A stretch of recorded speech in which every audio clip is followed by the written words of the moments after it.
Hi CC Tutors, this is Cycle 1, Week 3, Fine Arts Upside Down Images. So now we've been doing Fine Arts for 2 weeks. Your kids should have a pretty good grasp on what's going on. Maybe just review with them what oils mean and what they did last week, which was mirror imaging. What they liked, what they didn't, did they see any mirror images? Just talk for a quick minute or two about Fine Arts. This week we're going to look at upside down images, and this isn't to say that we have to look at it directly upside down. It's just to say to look at things other than what we're normally used to looking at. So even if you just have kids look like this and look like this and see like what that does for them and what that does for their perspective would be a great idea.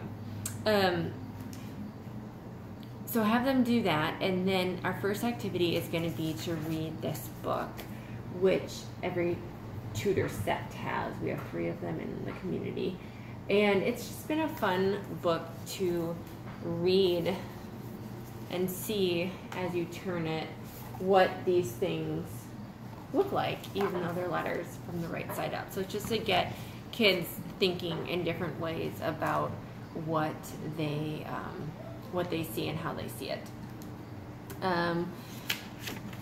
Try to use those questions that we asked about art that are in the end of your packet here about what they see. What was your first reaction?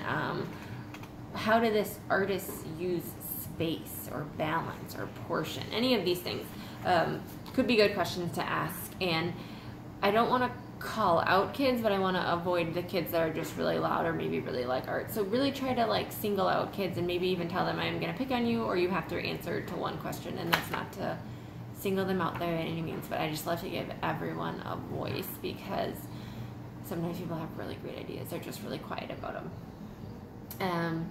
So that's the first activity. The book, I mean, maybe pick the letters of the first names of the kids in your classes or something like that. And then once you're done with that activity and reviewing, that should take about 10 minutes, then you're going to go on to the second activity. Oh man, this one's a little bit messy today, so if you have those paint shirts, that would be great. If you want to warn your parents, it's not going to be so messy, but it has the potential to be messy, so paint shirts would be great. In your packet of papers, you have your week 3. These numbers are just how many sheets are in them. So don't ever worry about that. Just worry about the week 3.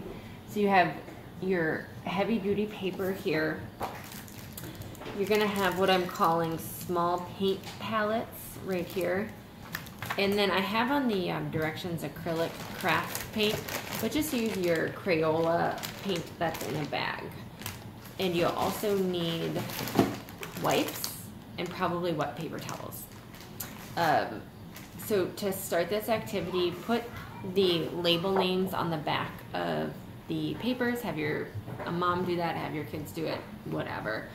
Get those on the back of there before you start this activity. It'll just make it a lot easier.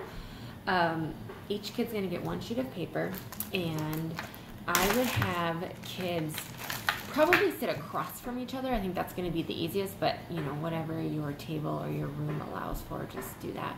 So you've got 6 little palettes here, and you are going to fill 3 of them with cool colors. So like your blues and your greens, things like that. And over here on your bright colors, you're going to have live colors, or I can't think of the word for them, I apologize. Warm colors. Reds, oranges, yellows are your warm colors. So you're going to have kids stick your, purple's a cool color, by the way, for your girls in the class, and pink is a warm color.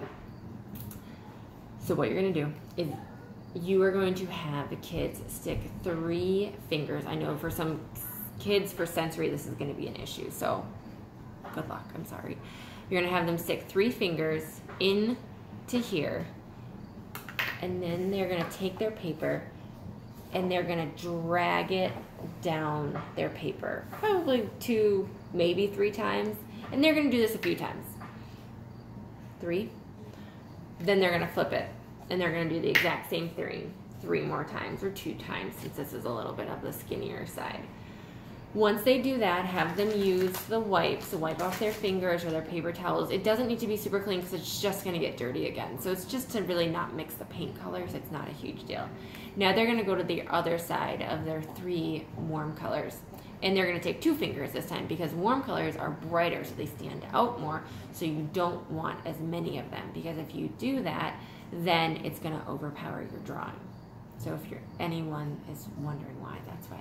So you take 2 fingers now, you dip those in your warm colors. They don't have to be the same. You could also take white. If someone wants red and pink, that's fine. Just, I think there's actually pink in here.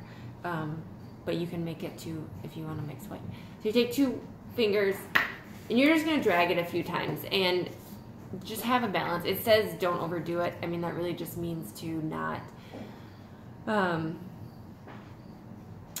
do too much so you get muddy colors.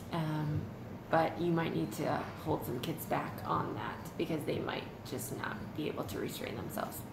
Once they're done with the warm colors and the cool colors, then they can wipe their hands, and then it gets a little bit messy because then they are going to take all of the fingers that they want, and they can put dots anywhere they want on their paper with any of the colors. So I apologize I didn't show this to you in the beginning, but this is what the end result's going to look like, and I'll just run through the pictures with you so you see how the kids got warm colors, or cool colors first, cool colors second, and then he starts with the warm colors and then those dots at the end. Okay, so that's what we're doing today. If you have any questions, let me know. If not, good luck.